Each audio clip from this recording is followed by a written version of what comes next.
스리랑카 대통령의 공식 발표는 전 세계에 충격을 안겼습니다.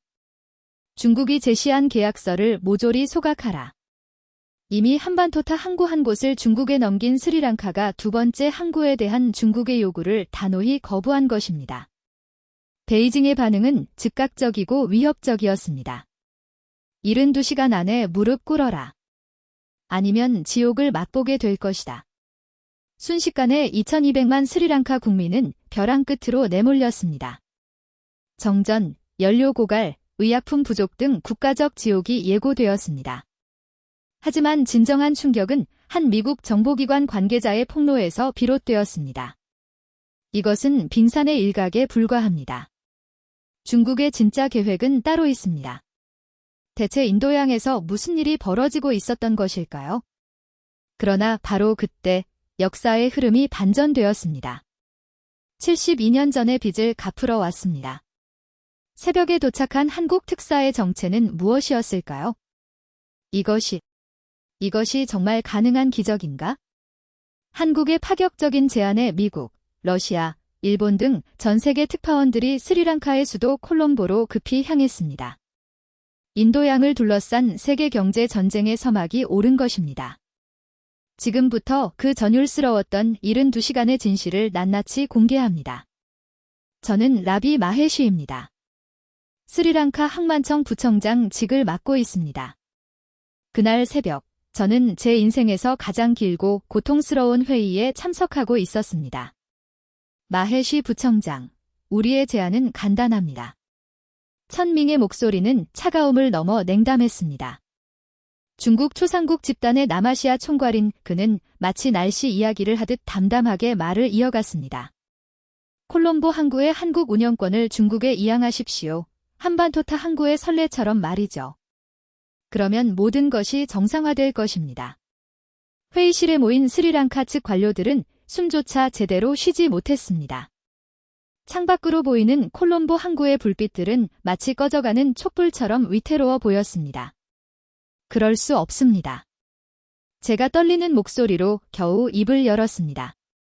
콜롬보는 우리의 마지막 관문입니다. 이곳마저 넘긴다면 스리랑카는? 천밍은 비웃듯이 물었습니다. 그럼 대안이 있으십니까? 우리는 한반도타를 통해 들어오는 석유의 90%를 통제하고 있습니다.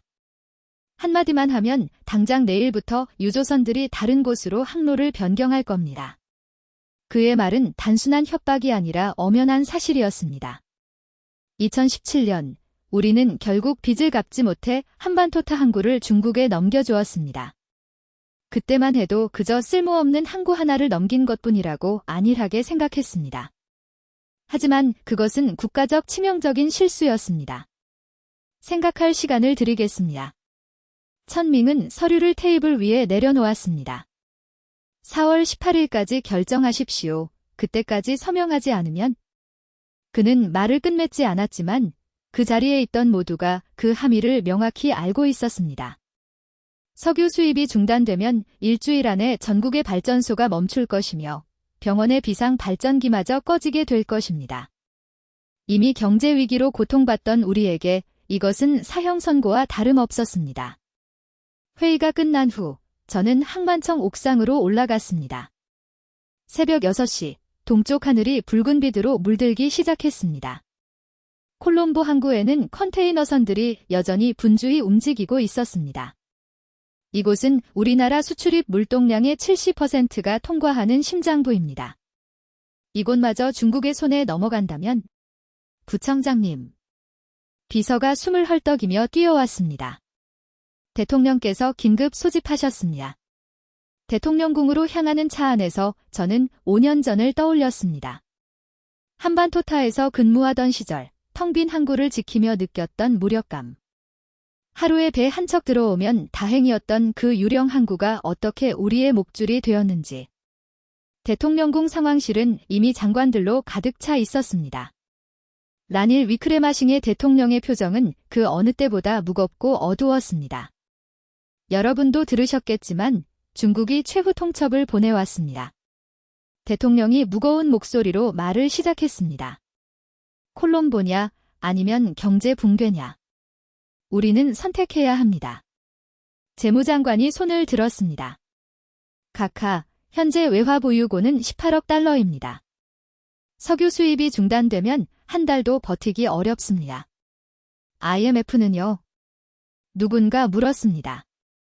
그들은 이미 29억 달러를 지원했습니다. 추가 지원은 불가능하다는 입장입니다. 절망적인 침묵이 회의실을 감쌌습니다. 그때 외교장관이 조심스럽게 입을 열었습니다. 한 가지 가능성이 있습니다. 한국 정부가 우리 상황을 주시하고 있다는 정보가 있습니다. 한국이요? 대통령이 눈을 들었습니다. 네. 작년에도 경제위기 때 그들은 가장 먼저 도움의 손길을 내밀었습니다. 특히 외교장관은 잠시 말을 멈추고 저를 바라봤습니다. 마헤시 부청장이 더 잘 아실 겁니다. 한국 전쟁 당시 우리의 지원을 그들은 아직도 기억하고 있다고 합니다. 저는 고개를 끄덕였습니다. 맞습니다. 제 할아버지가 당시 고무 수출을 담당하셨는데 한국으로 보낸 고무가 유엔군의 군수물자 제작에 결정적인 역할을 했다고 하셨습니다. 대통령이 자리에서 일어섰습니다. 좋습니다. 외교장관은 즉시 한국 대사를 만나십시오. 마헤시 부청장은 함께 가서 상황을 설명하십시오. 우리에게 시간이 얼마나 남았습니까? 72시간입니다. 각하. 72시간. 과연 기적이 일어날 수 있을까요? 누구도 대답하지 못했지만 우리에게는 다른 선택지가 없었습니다. 중국의 소나기에서 벗어나려면 누군가의 도움이 절실했고 그 누군가가 한국이기를 간절히 바랄 수밖에 없었습니다. 한국 대사관으로 향하는 차 안에서 저는 한반토타의 악몽을 다시 떠올렸습니다. 2010년 저는 막 임용된 신입 공무원이었고 마힌다 라자팍사 전 대통령이 야심차게 추진한 한반토타 신항구 건설 현장에 배치되었습니다. 이곳이 스리랑카의 미래다. 당시 라자팍사 대통령은 그렇게 역설했습니다. 하지만 처음부터 무언가 이상했습니다. 타당성 조사도 제대로 이루어지지 않았고 인도와 일본은 경제성이 없다며 투자를 거부했습니다. 오직 중국만이 13억 달러를 빌려주겠다고 나섰습니다. 건설은 중국식 속도로 빠르게 진행되었습니다. 중국인 노동자 수천 명이 몰려왔지만 우리 지역 주민들은 일자리를 얻지 못했습니다. 더 충격적인 것은 완공 후였습니다. 부청장님, 오늘도 배가 한 척도 안 들어왔습니다.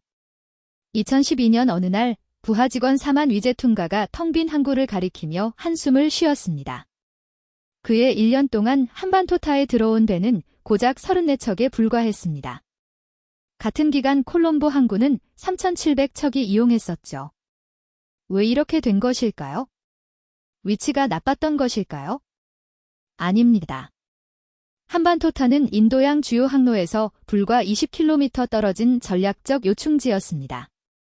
문제는 중국이 의도적으로 물동량을 조작했다는 겁니다. 중국 화물선들이 전부 콜롬보로 가고 있어요. 당시 항만 관제사가 몰래 제게 귀띔했습니다. 위에서 지시가 내려온 것 같습니다. 그렇습니다. 중국은 처음부터 한반토타를 고의로 망하게 만들 계획이었습니다. 빚을 갚을 수 없게 만들어서 항구를 빼앗으려던 것이었습니다. 그리고 2017년 그들의 계획은 완벽하게 성공했습니다. 11억 달러의 99년 조차. 당시 협상 테이블에서 중국 측 대표가 단언했습니다. 이것이 우리의 최종 제안입니다. 우리가 빌린 돈은 13억 달러였으나 갚아야 할 원리금은 20억 달러가 넘었습니다. 결국 한반토타는 중국의 손에 넘어갔습니다. 하지만 그것이 끝이 아니었습니다. 중국이 한반토타를 접수한 후 이상한 일들이 발생하기 시작했습니다. 스리랑카 화물은 통관이 지연되고 오직 중국 화물만 신속하게 처리되었습니다. 더 충격적인 것은 작년 경제 위기 때였습니다. 석유가 없어요. 한반토타로 들어오던 유조선들이 전부 중국으로 돌아갔습니다. 당시 에너지부 장관의 절규가 아직도 귓가에 맴돕니다. 중국은 한반토타를 통해 우리나라 에너지 공급을 마음대로 조종할 수 있게 된 것입니다. 전국적으로 13시간씩 정전이 이어졌고 주유소 앞에는 위성사진에는 중국 해군 구축함으로 보이는 함정 두 척이 선명하게 찍혀 있었습니다. 왜 이것을 저에게 보여주는 거죠? 저는 조심스럽게 물었습니다. 리우징의 눈에 눈물이 고였습니다. 저도 처음엔 자랑스러웠어요. 중국이 세계로 뻗어나가는 거라고. 하지만 스리랑카에서 3년을 살면서 생각이 바뀌었습니다. 작년 제 이웃집 할머니가 약을 구하지 못해 돌아가셨어요. 중국이 에너지를 차단했기 때문에 병원 냉장고가 작동을 멈췄거든요. 그녀는 손수건으로 눈물을 닦았습니다. 이것은 개발이 아니에요. 이것은 새로운 형태의 식민지배예요. 그리고 이제 그들은 콜롬보마저 삼키려 하고 있죠. 이 문서를 공개해도 될까요? 네. 하지만 조심하세요. 중국은 이미 스리랑카 정부 깊숙이 침투해 있어요. 당신이 믿는 사람 중에도 그들의 첩자가 있을 겁니다. 리우징은 USB를 건넸습니다. 모든 자료가 여기 들어있어요. 그리고 한 가지 더. 천밍은 이미 다음 단계를 준비하고 있어요. 다음 단계요. 콜롬보를 장악한 후 인도와 스리랑카 사이의 해상교통을 통제할 계획이에요. 그렇게 되면 인도도 중국의 압박을 받게 되겠군요. 맞아요. 그래서 인도도, 일본도, 미국도 모두 촉각을 곤두세우고 있는 거예요. 하지만 그들은 직접 나서기를 꺼려하죠. 중국과의 관계가 복잡하니까요. 대화를 마치고 찻집을 나서며 리우징이 마지막으로 말했습니다. 마헤시 부청장님. 스리랑카를 구해주세요.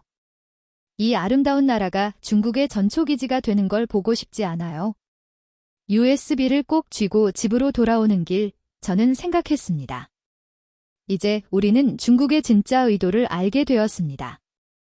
하지만 아는 것과 그것을 막는 것은 전혀 다른 문제였습니다. 과연 한국이 그리고 국제사회가 이 거대한 음모를 막을 수 있을까요? 시계를 보니 이미 새벽 2시. 남은 시간은 60시간이었습니다.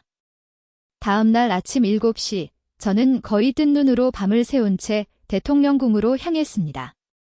리우징이 준 자료를 밤새 분석했죠. 긴급 보고를 위해서였습니다. 그런데 대통령궁 입구에서 뜻밖의 사람을 만났습니다. 키가 큰 한국인 남성이 대사관 직원과 함께 서 있었죠. 안녕하세요. 정우진이라고 합니다. 그가 유창한 영어로 인사했습니다. 한국해양수산부 국제협력관입니다. 어젯밤 급히 날아왔습니다. 정우진. 어디선가 들어본 이름이었습니다. 그때 문득 작년의 기억이 떠올랐습니다. 혹시 작년에 코이카 긴급지원팀에 계셨던 정 과장님 아드님이신가요? 그의 눈이 커졌습니다. 네, 맞습니다. 아버지가 당시 스리랑카 지원을 담당하셨죠. 마헤시 부청장님을 기억하신다고 하더군요. 정말 인연이었습니다. 2021년 4월 스리랑카가 최악의 경제 위기에 빠졌을 때 가장 먼저 손을 내민 것이 한국이었죠. 함께 대통령 집무실로 들어가며 정우진이 말했습니다. 아버지가 그러시더군요.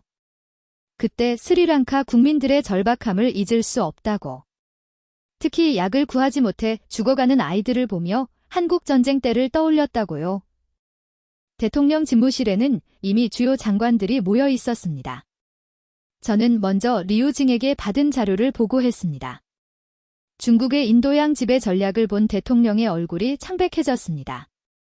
이럴 수가. 우리는 그저 경제 개발인 줄만 알았는데. 각하. 정우진이 조심스럽게 입을 열었습니다. 한국 정부는 스리랑카의 상황을 매우 심각하게 보고 있습니다.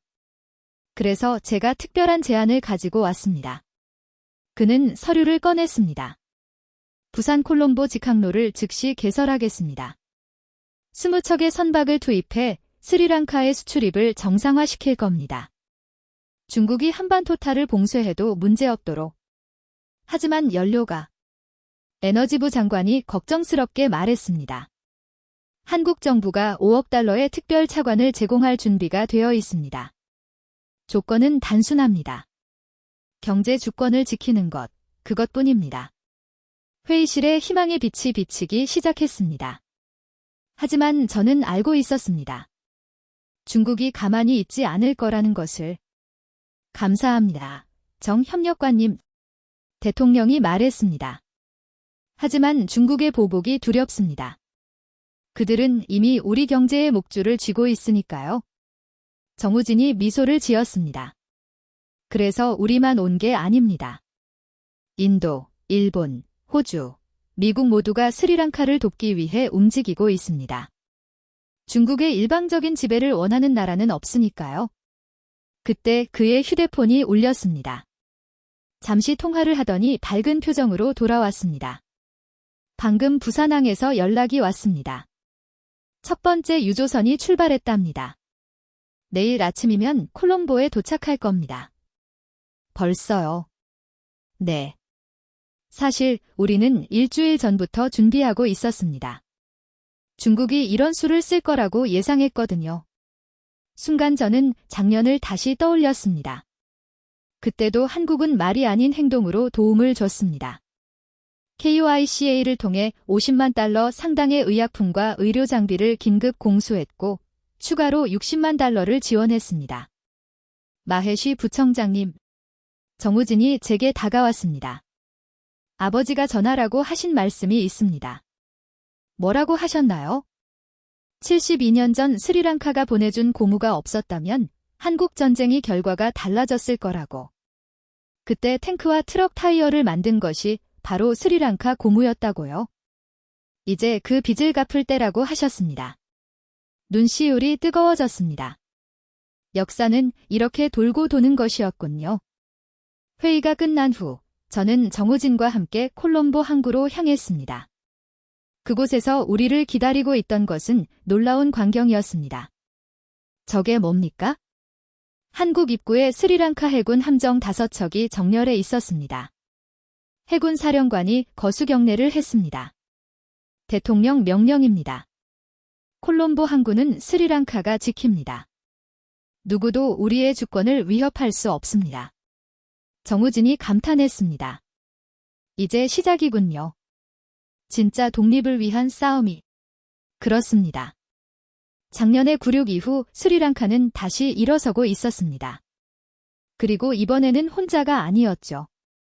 72년 전의 우정이 이제 새로운 연대로 피어나고 있었습니다. 남은 시간은 48시간. 중국의 최후 통첩 시한이 다가오고 있었지만 이제 우리에게는 희망이 있었습니다. 4월 17일 오전 9시 드디어 스리랑카 정부의 공식 발표가 있었습니다. 스리랑카는 콜롬보 항구의 주권을 결코 포기하지 않을 것입니다. 라닐 위크레마싱해 대통령이 국민 앞에서 단호히 말했습니다. 우리는 이미 한반토타에서 쓰라린 교훈을 얻었습니다. 같은 실수를 반복하지 않겠습니다. 발표 직후 천밍으로부터 전화가 왔습니다. 매우 어리석은 결정입니다. 마해시 부청장. 그의 목소리는 차가웠습니다. 내일부터 한반토타를 통한 모든 석유 수입이 중단될 것입니다.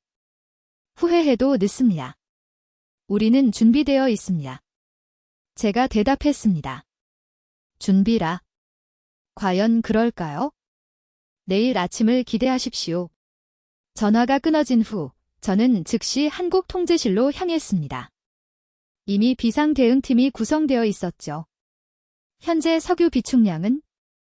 제가 물었습니다. 7일치입니다. 하지만 배급제를 실시하면 열흘은 버틸 수 있습니다.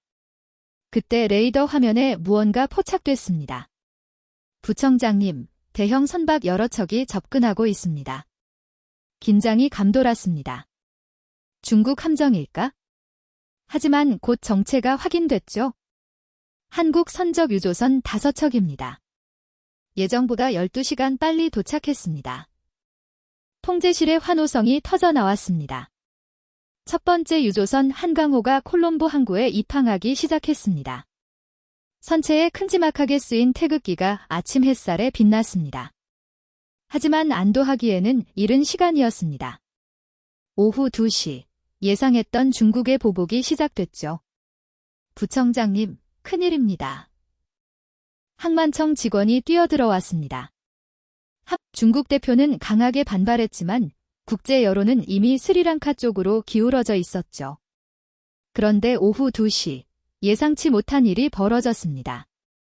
미국이 공식적으로 개입을 선언한 것입니다. 미국은 인도태평양 지역의 항행의 자유를 지지합니다. 백악관 대변인이 발표했습니다. 어떤 국가도 주요 해상 통로를 독점할 수 없습니다. 미 제7함대가 인도양에서 항행의 자유 작전을 실시할 것입니다. 이것은 게임 체인저였습니다. 미국의 개입으로 중국도 신중해질 수밖에 없었죠. 오후 4시 더 놀라운 소식이 전해졌습니다. 부청장님. 비서가 뛰어들어왔습니다. 아프리카 연합이 성명을 발표했습니다. 아프리카 연합은 스리랑카와 비슷한 상황에 처한 아프리카 국가들을 언급하며 채무 함정을 통한 전략 자산 강탈을 규탄했습니다. 오늘 스리랑카, 내일은 아프리카입니다. 우리는 신식민주의에 맞서 함께 싸울 것입니다. 저녁 7시 세계보건기구 WHO까지 나섰습니다. 의료 물자 수송에 필수적인 항구를 정치적 도구로 사용하는 것은 반인도적 행위입니다. 작년 스리랑카에서 의약품 부족으로 얼마나 많은 사람이 죽었는지 기억해야 합니다. 국제사회의 압박이 거세지자 중국도 입장을 바꾸기 시작했습니다. 밤 9시 베이징에서 성명이 나왔습니다. 중국은 대화를 통한 평화적 해결을 원한다. 스리랑카와의 협상을 재개할 용의가 있다. 하지만 천밍은 여전히 강경했습니다. 중국 정부가 뭐라 하든 계약은 계약입니다. 내일 정오까지 콜롬보 항구 지분을 넘기지 않으면 모든 협력이 중단됩니다. 최후 통첩 시한까지 15시간. 국제사회의 지지는 얻었지만 실제로 중국의 보복을 막을 수 있을지는 미지수였습니다. 그날 밤 저는 다시 항구로 향했습니다. 시민들의 촛불 시위는 계속되고 있었고 이제는 외국인들도 합류하고 있었죠.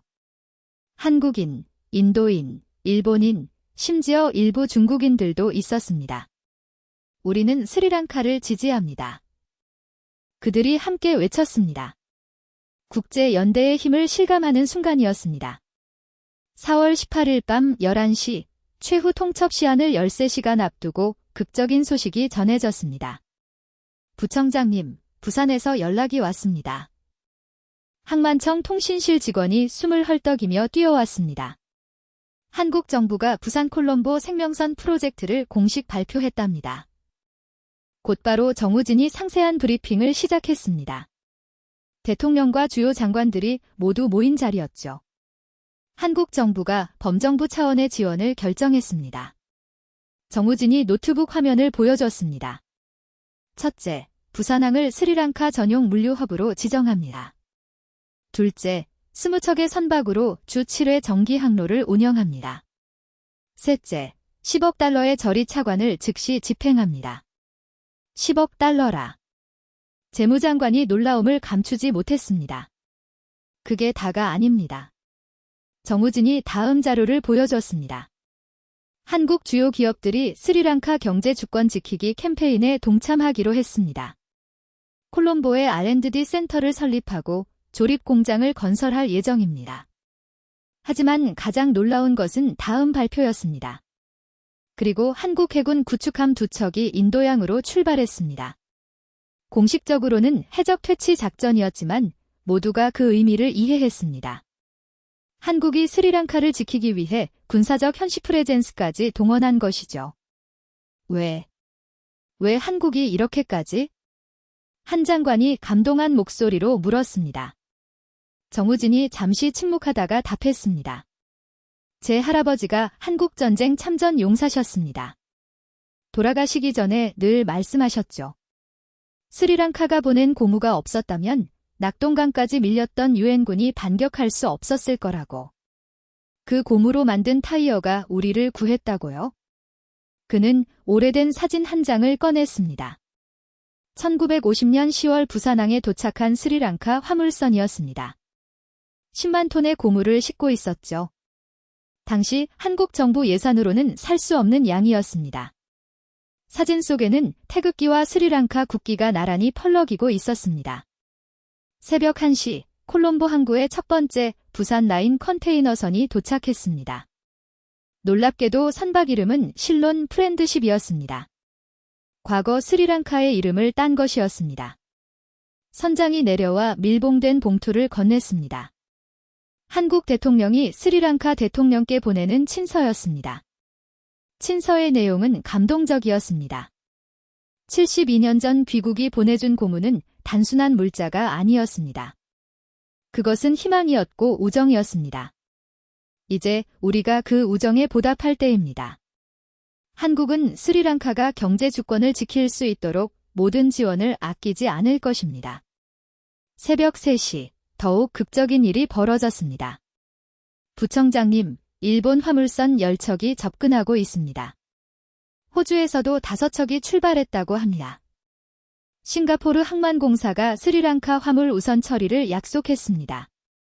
마치 도미노처럼 아시아 국가들이 스리랑카 지원에 나선 것입니다. 그리고 새벽 5시, 결정적인 소식이 전해졌습니다. 미국 제7함대의 구축함 2척이 콜롬보 근해에 도착했습니다. 이제 중국도 더 이상 무리수를 둘 수 없게 되었습니다. 콜롬보 항구는 국제적인 보호막 아래 들어간 것이죠. 오전 8시, 천밍으로부터 전화가 왔습니다. 그의 목소리는 더 이상 거만하지 않았습니다. 마헤시 부청장, 대화를 하고 싶습니다. 무슨 대화요? 협상입니다. 우리도 타협할 용의가 있습니다. 중국이 물러서기 시작한 것입니다. 하지만 아직 끝난 것은 아니었죠. 정오까지 4시간 남았습니다. 천 대표. 그때까지 한반토탈을 통한 정상적인 물류를 보장하지 않으면 우리는 더 이상 대화하지 않을 겁니다. 이제 공은 중국 쪽으로 넘어갔습니다. 부산에서 시작된 생명선이 과연 스리랑카를 구할 수 있을까요? 최후의 4시간이 시작되었습니다. 4월 19일 정오, 천밍이 정한 최후 통첩 시한이 되었습니다. 마헤시 부청장, 천밍의 전화가 왔습니다. 마지막 기회입니다. 콜롬보 항구 지분을 넘기십시오. 우리의 대답은 변함없습니다. 제가 단호하게 말했습니다. 콜롬보는 스리랑카의 것입니다. 좋습니다. 그렇다면 약속대로 하겠습니다. 전화가 끊어진 후 정확히 30분 뒤 한반토타에서 첫 보고가 올라왔습니다. 모든 석유 하역이 중단됐습니다. 중국 측이 터미널을 봉쇄했습니다. 예상했던 일이지만 막상 현실이 되니 긴장감이 감돌았습니다. 하지만 우리도 준비가 되어 있었죠. 비상계획 발동. 대통령이 명령했습니다. 전국 석유 배급제 실시, 모든 정부 차량 운행 50% 감축. 오후 2시, 중국의 두 번째 공격이 시작됐습니다. 콜롬보 항구 중국 화물선 15척이 동시에 출항을 거부하고 있습니다. 항만 관제사가 보고했습니다. 항구 기능이 마비될 위기였습니다.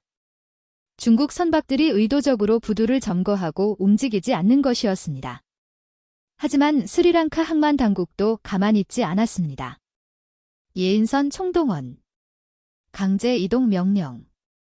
스리랑카 군과 항만청이 합동으로 중국 선박들을 강제로 이동시키기 시작했습니다.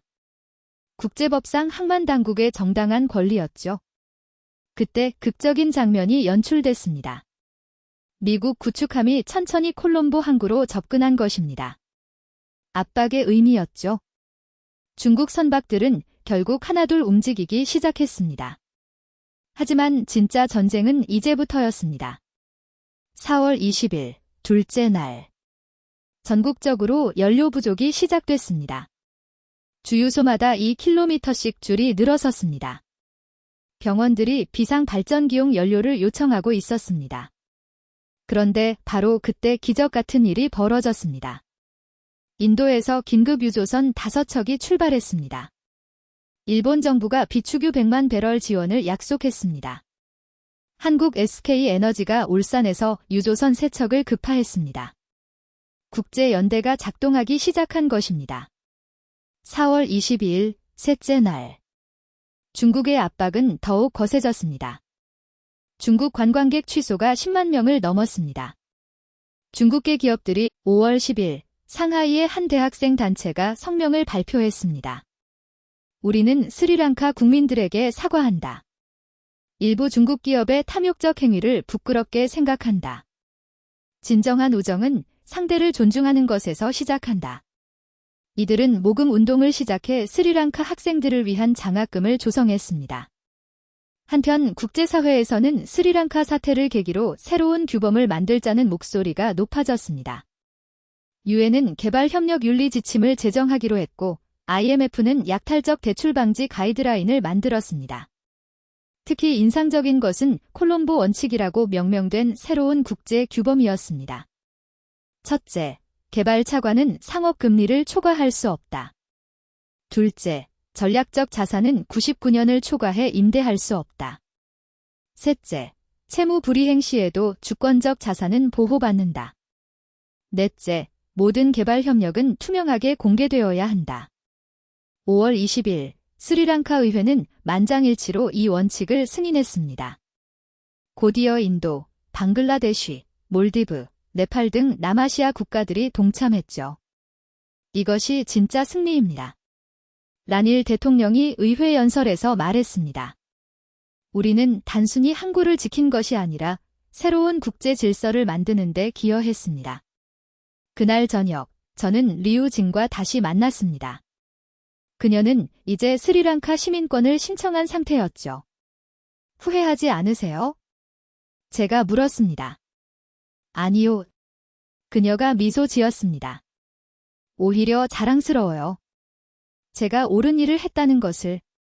그리고 중국도 이제 변하고 있잖아요. 그녀의 말이 맞았습니다. 스리랑카의 작은 저항이 거대한 변화의 물결을 만들어낸 것입니다. 창밖으로 콜롬보 항구가 보였습니다. 이제 그곳엔 중국 선박뿐 아니라 전 세계의 배들이 자유롭게 드나들고 있었죠. 진정한 승리란 이런 것이었습니다. 상대를 무너뜨리는 것이 아니라 모두가 함께 살 수 있는 새로운 길을 여는 것. 5월 15일 드디어 역사적인 협상이 시작되었습니다. 콜롬보 시내의 고급 호텔 회의실에 양측 대표단이 마주 앉았죠. 중국 측은 베이징에서 새로 파견된 왕신 부총재가 이끌었습니다. 천민관은 달리 온화한 인상의 50대 외교관 출신이었죠. 먼저 지난 일에 대해 사과드립니다. 왕신이 정중하게 말했습니다. 우리가 너무 성급했습니다. 분위기가 이전과는 완전히 달랐습니다. 하지만 우리는 방심하지 않았습니다. 사과는 받겠습니다. 라닐 대통령이 말했습니다. 하지만 중요한 것은 앞으로입니다. 한반토타 계약을 재협상해야 합니다. 무엇을 원하십니까? 첫째, 99년은 너무 깁니다. 50년으로 단축해야 합니다. 왕신이 고개를 끄덕였습니다. 검토하겠습니다. 또, 둘째, 운영권의 30%를 스리랑카가 회수해야 합니다. 우리 항구인데 우리가 전혀 관여할 수 없다는 것은 말이 안 됩니다. 그건 좀... 왕신이 난색을 표했습니다. 그때 정우진이 끼어들었습니다. 한국 부산항의 사례를 보십시오. 외국 기업과 합작하되 항만 당국이 일정 지분을 유지합니다. 그래야 진정한 협력이죠. 일본과 인도 대표들도 우리를 지원했습니다. 투명한 운영이 중요합니다. 일본 대표가 말했습니다. 한반토타가 순수한 상업 항구라면 모든 국가의 선박이 차별 없이 이용할 수 있어야 합니다. 결국 이틀간의 마라톤 협상 끝에 역사적인 합의가 이루어졌습니다. 한반토타 항구 재협상 합의문 1. 조차 기간 99년에서 50년으로 단축 2. 연권 중국 70% 대 스리랑카 30% 3. 수익 배분 처음 10년엔 중국 80% 이후 단계적으로 스리랑카 비중 확대 4. 군사 목적 사용 절대 금지 5. 모든 국가 선박의 공평한 대우 보장 6. 운영 투명성 확보, 분기별 공개 보고 하나 더 있습니다. 제가 덧붙였습니다. 스리랑카 청년 500명을 중국 항만에서 연수시켜 주십시오. 기술을 배워야 진정한 파트너가 될 수 있습니다. 왕신이 미소 지었습니다. 좋은 제안입니다. 1000명으로 하죠. 협상이 타결되자 회의실에 박수가 터졌습니다. 하지만 이것은 시작에 불과했죠. 다음 날 더 큰 틀의 협상이 이어졌습니다. 이번엔 한국, 인도, 일본, 중국이 모두 참여하는 다자 회담이었습니다. 인도양 해운 자유협정을 제안합니다. 인도 대표가 먼저 포문을 열었습니다. 핵심 내용은 이랬습니다. 어떤 국가도 항구를 정치적 도구로 사용할 수 없다. 긴급 상황 시 인도적 물자는 무조건 통과 보장. 분쟁 발생 시 국제중재재판소 회부. 매년 정기적인 다자 협의회 개최. 중국도 동의합니다. 왕신이 선언했습니다. 우리도 안정적인 해운 환경을 원합니다. 그러나 가장 감동적인 순간은 정우진이 만든 것이었습니다. 한 가지 제안이 있습니다. 그가 일어섰습니다. 매년 5월 25일을 인도양 우정의 날로 지정하면 어떨까요? 갈등을 넘어 협력으로 나아간 오늘을 기념하는 거죠. 모두가 동의했습니다. 특히 왕신은 적극적이었죠. 좋습니다. 그리고 첫 번째 기념 행사는 한반토타에서 열죠. 중국이 주최하겠습니다. 과거를 반성하고 미래를 약속하는 자리로. 회담이 끝난 후 왕신이 제게 다가왔습니다. 마해시 부청장, 개인적으로 드릴 말씀이 있습니다. 무엇인가요? 천밍의 방식은 잘못됐습니다. 하지만 그도 나름대로는 중국을 위한다고 생각했을 겁니다. 다만 시대가 변했다는 걸 몰랐죠. 무슨 의미인가요? 21세기엔 힘만으로는 아무것도 얻을 수 없습니다. 존중과 협력만이 지속 가능한 관계를 만듭니다. 스리랑카가 우리에게 그걸 가르쳐줬어요. 그의 말에서 진정성이 느껴졌습니다. 어쩌면 이번 일로 가장 많이 배운 것은 중국인지도 모릅니다. 그리고 그것이야말로 스리랑카가 거둔 가장 큰 승리였죠. 6월이 되자 스리랑카 경제에 놀라운 변화가 시작되었습니다. 부산 라인으로 불리는 새로운 물류 루트가 본격 가동된 것이죠. 이번 주에만 한국 기업 15곳이 투자 상담을 신청했습니다. 투자청 직원이 흥분해서 보고했습니다. 한국의 대기업은 약속대로 콜롬보의 R&D 센터를 착공했고 또 다른 대기업은 가전제품 조립 공장을 설립하기로 했습니다. 하지만 가장 인상적인 것은 중소기업들의 진출이었습니다. 한국의 섬유 회사들이 스리랑카 의류 산업과 협력하고 싶어 합니다. 산업부 장관이 브리핑했습니다. 우리의 저렴한 노동력과 한국의 기술력을 결합하는 거죠. 실제로 한 달 만에 놀라운 성과가 나타났습니다. 한국으로의 섬유 수출 300% 증가. IT 아웃소싱 계약 신건 체결. 한국인 관광객 5만 명 돌파. 양국 간 직항 편주 7회에서 20회로 증편. 이게 진짜 윈윈입니다. 정우진이 자료를 보여주며 말했습니다. 중국과 달리 한국은 기술 이전을 꺼리지 않아요. 함께 성장하자는 거죠. 특히 인상적인 것은 콜롬보 디지털 시티 프로젝트였습니다. 스리랑카를 인도양의 IT 허브로 만들겠습니다. 네이버 관계자가 설명했습니다. 우리가 기술과 자본을 제공하고 스리랑카는 인재와 위치를 제공하는 거죠. 놀랍게도 이 프로젝트에는 중국 기업들도 참여 의사를 밝혔습니다. 알리바바와 텐센트가 관심을 보인 것이죠. 경쟁이 아닌 협력의 장이 되길 바랍니다. 왕신이 말했습니다. 과거의 독점적 사고에서 벗어나야죠. 7월이 되자 가시적인 성과가 나타났습니다. 무역수지가 3년 만에 흑자로 돌아섰습니다. 재무장관이 기쁜 소식을 전했습니다. 실제 수치는 놀라웠습니다. 수출 전년 대비 45% 증가. 외국인 직접 투자 200% 증가. 실업률 15%에서 10%로 하락. 루피화 가치 20% 상승. 하지만 가장 큰 변화는 한반토타 항구에서 일어났습니다. 믿기지 않겠지만 전 한반토타 직원 4만 위제퉁가가 전화했습니다. 항구가 살아났어요. 하루 평균 쉰척이 드나들고 있습니다. 무엇이 바뀐 걸까요? 우리는 이제 겨우 첫걸음을 뗀 것뿐이었죠. 항구에는 밤에도 불이 환했습니다. 화물을 싣고 내리는 크레인들, 정박 중인 선박들, 바쁘게 움직이는 트럭들. 1년 전엔 이 모든 것을 잃을 뻔했습니다. 하지만 우리는 지켜냈고 더 나아가 새로운 미래를 만들어가고 있었죠. 내년 이맘때는 또 어떻게 변해 있을까요? 제가 물었습니다.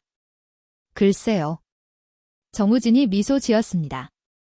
하지만 한 가지는 확실해요. 스리랑카는 더 이상 누구의 식민지도 아니라는 것.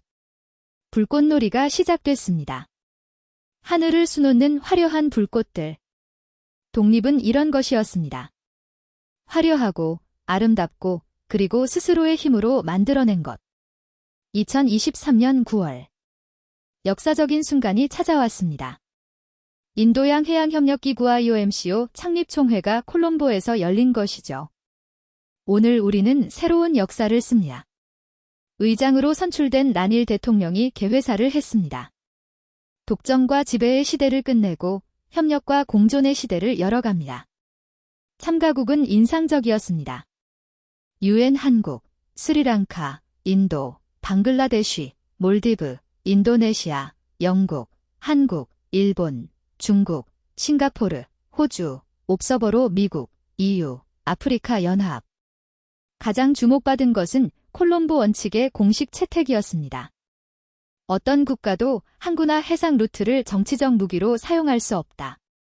첫 번째 조항이 낭독되자 박수가 터졌습니다. 중국 대표로 참석한 왕신도 적극적이었습니다. 중국은 과거의 실수를 반복하지 않겠습니다. 진정한 해양 실크로드는 모두에게 열려 있어야 합니다. 한국 대표 정우진이 특별 제안을 했습니다. IOMCO 회원국 간 해양 안전망을 구축하자고 제안합니다. 위기 시 서로 돕는 시스템이죠. 구체적인 내용은 긴급 시 항구 상호 이용 보장, 에너지 위기 시 공동 대응, 해양 구조 협력 체계 구축, 정기적인 합동 훈련 실시였습니다.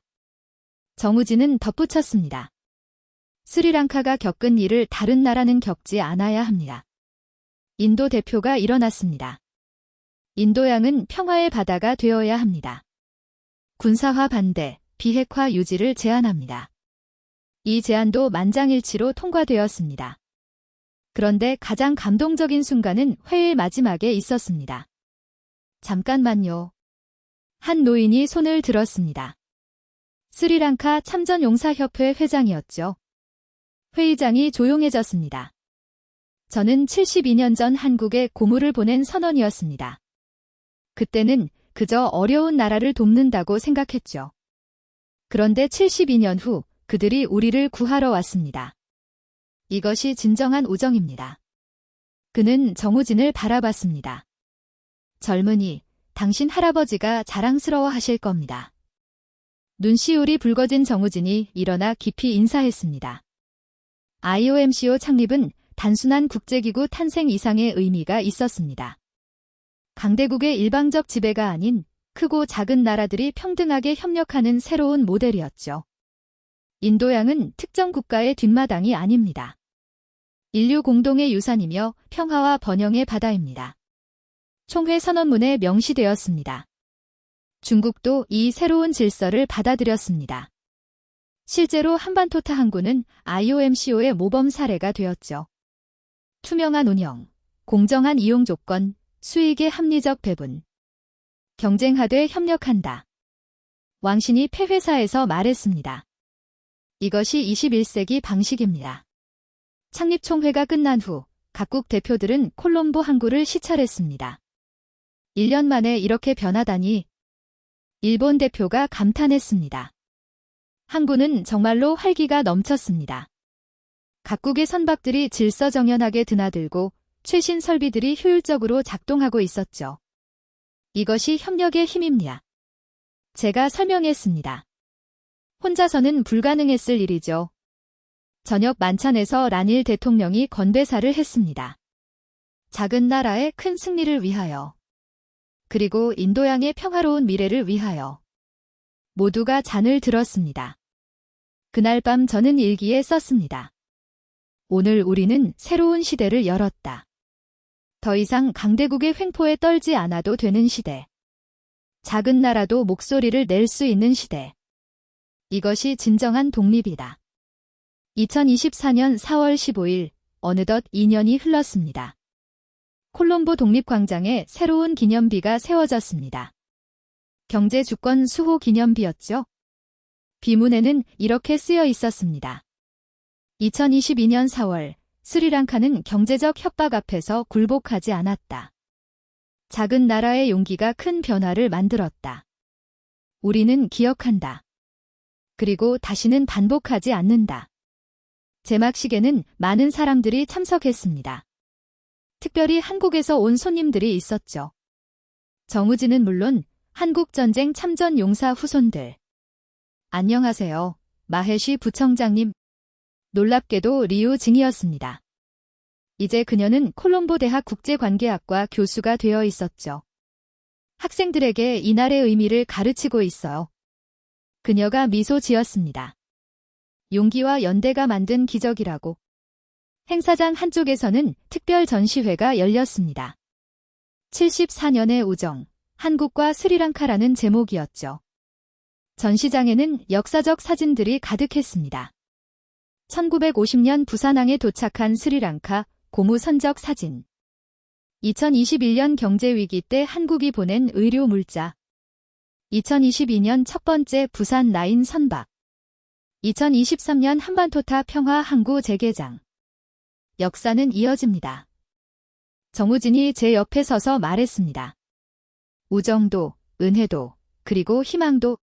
기념식 연설에서 란일 대통령은 이렇게 말했습니다. 독립은 한 번에 이루어지지 않습니다.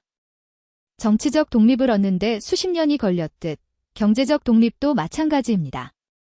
하지만 우리는 해냈습니다. 실제로 숫자가 증명했습니다.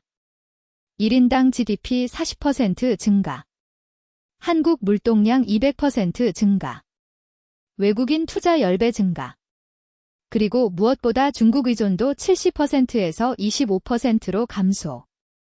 다변화가 답이었습니다. 재무장관이 설명했습니다. 한국, 일본, 인도, 그리고 이제는 중국과도 건전한 관계를 유지하고 있죠. 저녁 기념 만찬에서 왕신도 참석했습니다. 이제 그는 중국 상무부 차관이 되어 있었죠. 스리랑카가 중국을 변화시켰습니다.